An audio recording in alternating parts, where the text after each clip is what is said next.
YouTubers, and welcome to another Doctor Who action figure review. In today's review, I'm taking a look at the new third Doctor box set, which is exclusive to B&M Bargains. This is the first classic series set we've had in a long time, probably nearly a year, possibly over a year. It is basically a set of repaints, but two of the figures are repaints that we've never seen before. The figures come packaged in the new Collector's Series box with a Classic Series logo. On the sides and on the back of the box, we have pictures of the figures that are included in the set. So starting with the third Doctor, this version of the Doctor is from Invasion of the Dinosaurs. It's a variant that was originally planned to be released in the second 11 Doctors box set that was never released. Unfortunately, there are no accessories with this figure, so there is no sonic screwdriver, and one thing that we did see, which would have come with the 11 Doctors box set version, was the grey tartan cloak. That, unfortunately, isn't here either, which is a real shame. And if we take a look at the articulation, it's all the same standard stuff that we've seen with previous third Doctors. There's articulation at the head, but it's so stiff that you really can't move it very much at all, so you can only just about twist left and right. You have articulation at the shoulders, which go 360 degrees, articulation at the bicep, at the elbow, articulation at the wrist, which is slightly hindered by the cuffs of his shirt, but it can move. There is articulation at the waist, a bit stiff because it's quite a new figure, but I'm sure if you tried hard enough you could get that to go all the way around. And of course he has articulation at the hips, which move forward, slightly back, and out to the sides. There is articulation at the thigh joint. Again, that can do 360 degrees, and he has knee articulation as well. In terms of paint applications, this is a new outfit for the third Doctor. Although it uses the same sculpt as all the previous third Doctors, this is actually one of the rare occasions where the sculpt is actually accurate to the paint job that they've applied to it. So this is the costume he wore in Invasion of the Dinosaurs. We have this sort of blue turquoise velvet jacket, which is a really nice colour. There's no paint applied to the buttons or anything, and because it's the same sculpt, we have all the nice details like the slits and the pockets and the curves of the lapels. The shirt is a light blue, so it's not white like the Sea Devil version. There's a nice light blue to it. Again, you've got the nice details of the frilled shirt with the buttons. Something I will tell you to be mindful of when you go out and buy this set though.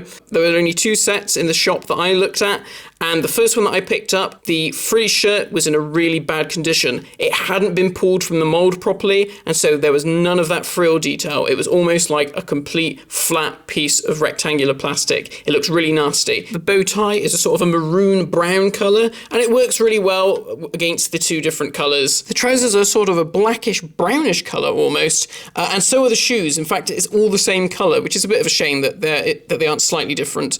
But they have painted the soles of the shoes a slightly glossy black as well, just to differentiate it. And of course you have all the other details, such as the silver rings on his hands.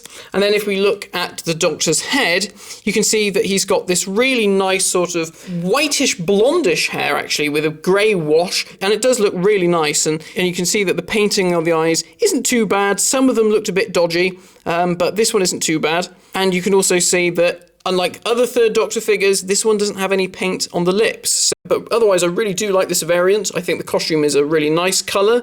I think the two different blues work well together. And I really like the way that they've done the third Doctor's hair in this figure.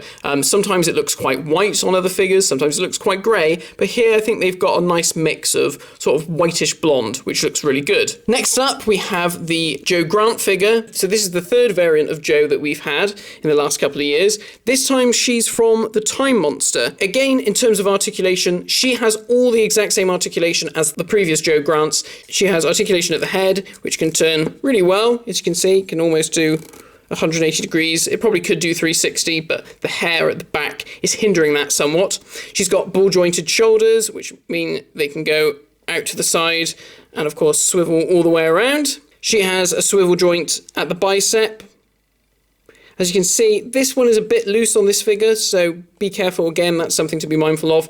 Actually, on this arm, the paint was actually gluing the joint together, so you couldn't twist it, so I actually had to peel it to break it off. So it's fine now, but again, something to be wary of. There's articulation at the elbow, which goes up and down, and of course 360 degree articulation at the wrist. There's also waist articulation, but again this is hindered by the fact that she's got this PVC dress on. And she also has articulation at the hips, which move forward ever so slightly, out to the sides ever so slightly as well, again all hindered by that PVC dress. And we have articulation at the thighs, which do 360-degree turns, and of course articulation at the knees, which go back and forth.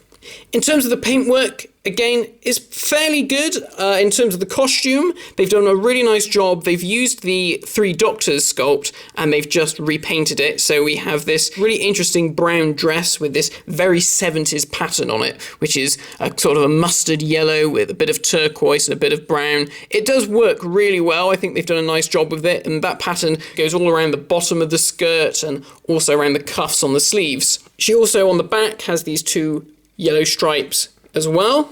And in terms of the face sculpt, this is the same sculpt that we saw with the Claws of Axos version. Unfortunately, the paint applications here aren't so great. It was a bit of a toss-up between, do I get a John Pertwee with a dodgy shirt, or do I get a Joe Grant with a dodgy face? Unfortunately, this one isn't quite so good. So the eyes are okay, they're not too bad, but as you can see, the paint on the lips aren't so great. I think they could have done with being just a smidgen higher, and you can see there's like bits of dirt and other nastiness on there, which is a real shame. You can see that some of the colour from the hair has got onto her nose and stuff, so that is slightly disappointing. It would have been nicer if, you know, it could have been pristine. The hair is nicely done. It's that blonde with a bit of a brown wash in it just to highlight the sculpt of the hair. She's got all of the same rings on her fingers, all painted silver, and she's got the go-go boots painted in a mustard yellow. So, you know, it's very much the same as the previous Joe Grants, but this new costume. But I quite like it. The Time Monster isn't one of my favourite stories. You know, I'm quite pleased with this overall. It's just a shame about the paint on the face. So again, something to watch out for. And last but not least, we have Roger Delgado as the Master. Again, this is just a complete re-release of the previous version. No difference whatsoever. In terms of the paint applications on the face, all very well done. Very similar to the previous versions. I'm not sure it's as good as the other versions, like the grey in the beard isn't quite as distinct as on previous versions. Again, all the same articulation at the head, at the shoulders, at the biceps, elbows, wrists, again, slightly hindered. You can sort of just hear it twisting there. He does have articulation at the waist, but this really doesn't want to move. It almost feels like he doesn't have it, which is strange. I'm sure he does, but it is very stiff. He has articulation at the hips, which move forward and out to the side.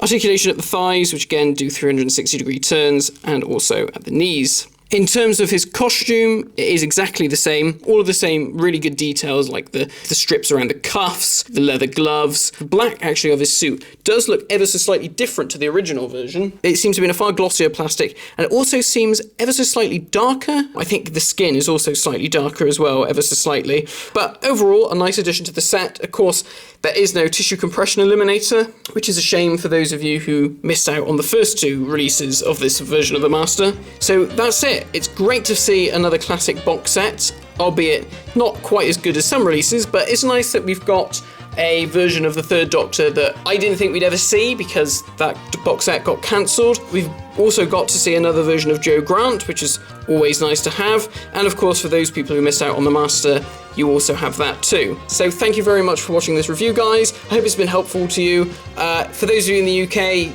keep checking your B&M Bargains near you. So thanks for watching, guys, and I'll see you all next time.